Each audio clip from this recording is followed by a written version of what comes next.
All right, first question here, or I guess next question here is, do you think that Deebo will come back better or worse?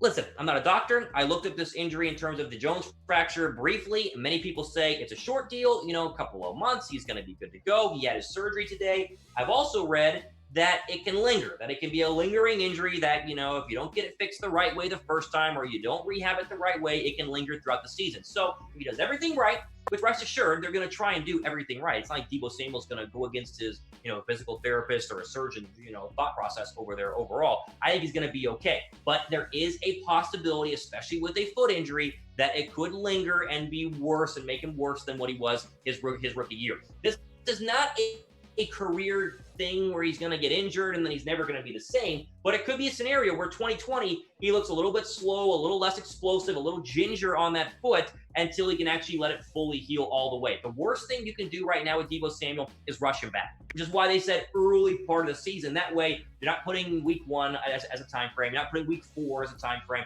They are going to put him on the football field when he's 100% ready to go. If they rush him back and he gets re-injured, you might ruin the career of what could be one of the good wide receivers, one of the really good wide receivers for the next 10 years in the entire National Football League. So my hope is better, but at this point, it's too early. We don't know. He had the surgery today. It was successful. We'll see how the rehab will go. Let's see. Brandon Curtis, I think that's how you say his last name, says, can Pettis show more potential? Well, he's going to get the opportunity to. If you look at snaps and reps overall in training camp, Deebo will not be on the football field for the start of training camp, which means, like I said, if you look at a 49er depth chart, everybody gets bumped forward, right? So there's Deebo at number 1. You can Hurd, 2 or 3, wherever you want to put them. It doesn't really matter. And then, of course, Bourne at 4. You see that there's Pettis. You see Richie James Jr., of course, is going to be one of those options. Pondexter, Travis Benjamin. There are a lot of wide receivers who will now get a lot more chances to go ahead and make the roster. And even if Pettis struggles and is not balling out in training camp, he might still make the roster because Samuel could still be on the injury list and they could use a actually make the most of them. He didn't do it last year. Maybe this is the year we'll have to go ahead and wait and see. What's this next question asked here? I have no idea how to pronounce that name, so I'm just going to answer your question here. Good Lord. Someone down below, tell me how you would pronounce that name. I have absolutely no idea.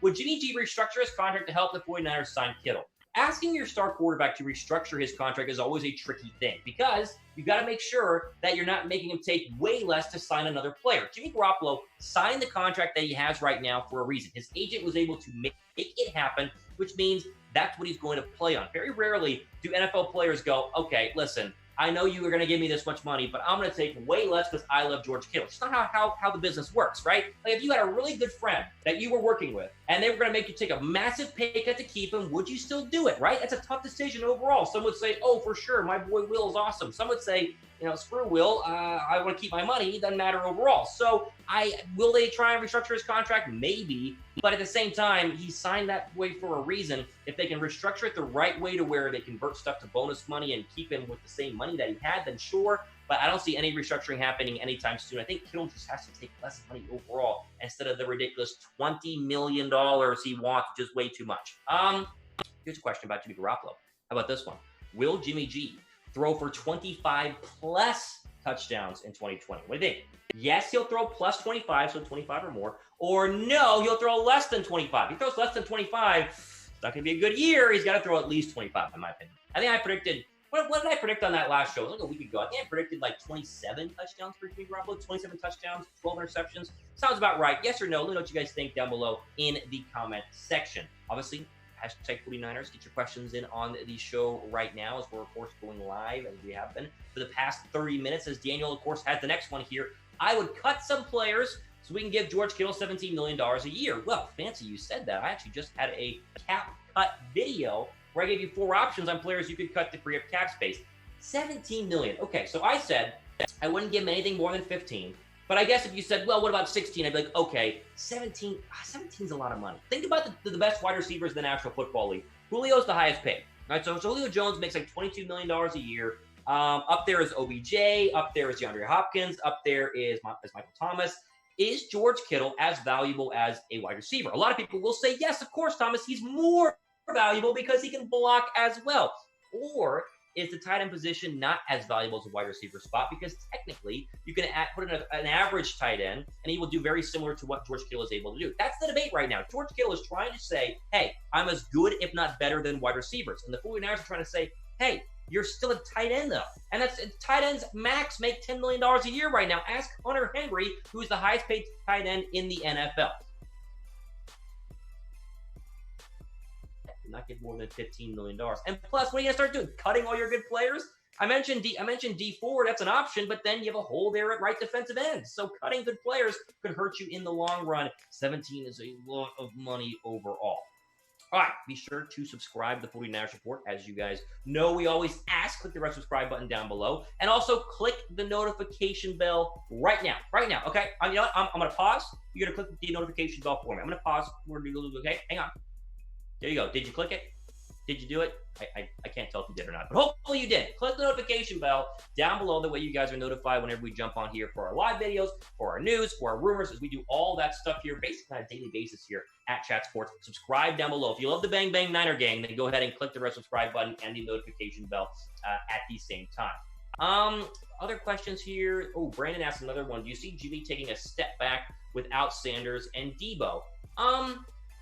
No, I don't think so. I think Jimmy Garoppolo was going to take a step forward this year regardless because he'd had one full year starting in the Kyle Shanahan offense, which we've heard from multiple players is tough to learn, right? The Kyle Shanahan offense is not just like we'll just pick it up. It'll be easy. It's hard to do. You got to study. You got to learn. There are concepts. I mean, Kyle Shanahan is an offensive mastermind. It's just tough to do overall. So after having a full year, full 16 games, I thought he was going to take a step forward regardless of the Deebo Samuel injury. So I'll stick to that. Regardless of the Deebo Samuel injury, I think he's going to go ahead and take a step forward and be better than he was last year. Now, still pretty good, right? So it's not going to be a massive difference. He's not going to throw 50 touchdowns this year, but still, it'll be a good move forward overall. And I'm excited to see what Jimmy Garoppolo is able to do.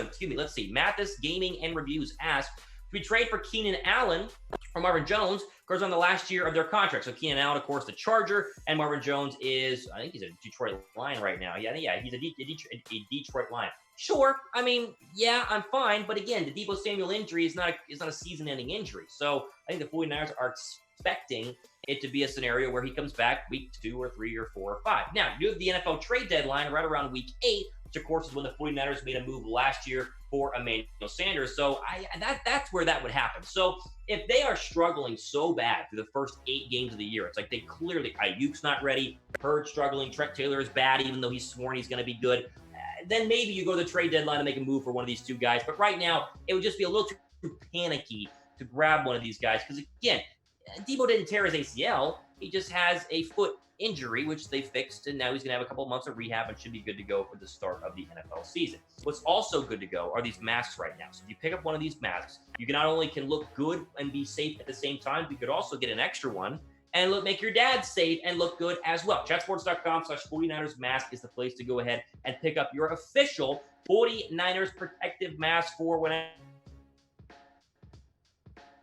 you got to wear a mask when you're at work. So instead of wearing like a lame blue one, or worse, one like your grandma knit for you that doesn't really protect and also looks terrible, pick up one of these right here because it actually looks good. Chatsports.com/49ers mask, $14.99. They ship in one day. They'll leave the warehouse in one day. So the majority of the shipments will get there in time for Father's Day, which is Sunday. Do you have plans for Father's Day? Haven't figured it out? Well, you should right now. Sunday, figure it out. Get him a mask and have plans, and he'll love you for the rest of your life. I guarantee you. Maybe we'll see. Okay, next question here. Marilyn asks, who do you think will sign or trade for Jamal Adams, or you think he'll stay in New York? So per ESPN's Adam Schefter, I have not seen this. This is new. Alicia just threw this up on my screen. So these are possible trade spots: San Francisco, Seattle, Dallas, Philadelphia, and then I'm seeing some more on the screen as well: Baltimore, Kansas City, and Houston. Jeez, it's like all playoff teams. Okay, so ESPN Adam Schefter says any of those would make sense. Guess who's there on number 1 on the list? It's the 49ers. So me saying it's never going to happen, maybe Schefter knows something that I don't. Of this list, you obviously have to go with the Dallas Cowboys. And yes, we know. Tom is very excited. He always tweets about Jamal Adams. Tom Downey, host of the Cowboys Report, always tweets about Jamal Adams because Jamal Adams is a Cowboy at heart. He loves the Dallas Cowboys, and he obviously wants to play for the Dallas Cowboys. So that's where I would go in terms of number 1 overall. Baltimore, to me, doesn't make a lot of sense. They already have Earl Thomas. Kansas City, I guess, but do they really need him? I mean, it makes a question in terms of defense. In the NFC, Seattle would be awful. I'd hate for him to be a Seattle Seahawk. Dallas, Philadelphia. Philadelphia has very low cap space, so I don't know how Philadelphia's going to go ahead and pull that one up. Dallas 1, and then throw an AFC team in there as 2. That's good stuff, though, in terms of the trade spots from Adam Schefter. I did not know how that would work out overall. These are all playoff teams, in my opinion. Every single team on that screen is a playoff team, including the 49ers. So we're going to make a very bold prediction and say, guess what? The Niners are going to go to the playoffs in 2020. I want to know what seed. What seed do you think the 49ers will be? 1 seed last year, right? They were 1 play away from being the 5 seed last year. So where would you put them? I think I had them as the 3 seed in my playoff predictions. I talk a lot of 49ers here. I always forget where I put things, and people are like, oh my gosh, you said this and you said that. I think there'll be a 3 seed. They can easily be a 1 or 2 seed, but there are some very good football teams in the NFC this year. So I'd probably say 3 seed, but let me know what you guys think in terms of what seed the 49ers will be in the playoffs this year. Looks like we have a super chat here by Mason. Mason, I appreciate it. He says, thank you for great content. If Saleh gets hired somewhere else, are there any early defensive coordinator candidates? Oh, Mason, you give me a tough question here. So, of course, Robert Saleh was interviewed by the Cleveland Browns last year, early this offseason to be their head coach. They went with Kevin Stefanski, the offensive coordinator for the Minnesota Vikings. And so, of course, Saleh comes back for probably will be 1 more year. I think he's going to get an NFL head coaching job next season. So the early candidates, I honestly have no idea. They would probably try to promote from within. A defensive coordinator transfer to another defensive coordinator spot. So you're talking about some sort of position coach, whether it's a cornerback coach or a D-line coach or an O-line coach or whatever. So I have no early candidates for you right now, but I will say this. I would be shocked if Saleh is not hired next year. The only way Robert Saleh does not get hired is the Niners defense is garbage this year, which would be almost impossible because they have way too much talent overall. All right, time for a couple more questions here on our 49ers. See, Marcus Peterson asks, since Deebo is hurt, who is the best receiver to cover for him? Aiyuk, Hurd, Bourne are already in the starting lineup. We talked about this. Everybody moves up. I think this means that Pettis or Richie James Jr. is going to really get their time to shine in the spotlight. So Aiyuk, Hurd, and Bourne are your top 3 receivers. They're obviously going to be 1, 2, and 3 on the depth chart with Deebo Samuel out. So the question really is, who steps up? I think it'll either be Pettis, it'll be Richie James, or someone not mentioned who's lower on the depth chart, maybe a practice squad guy. We'll have to go ahead and wait and see.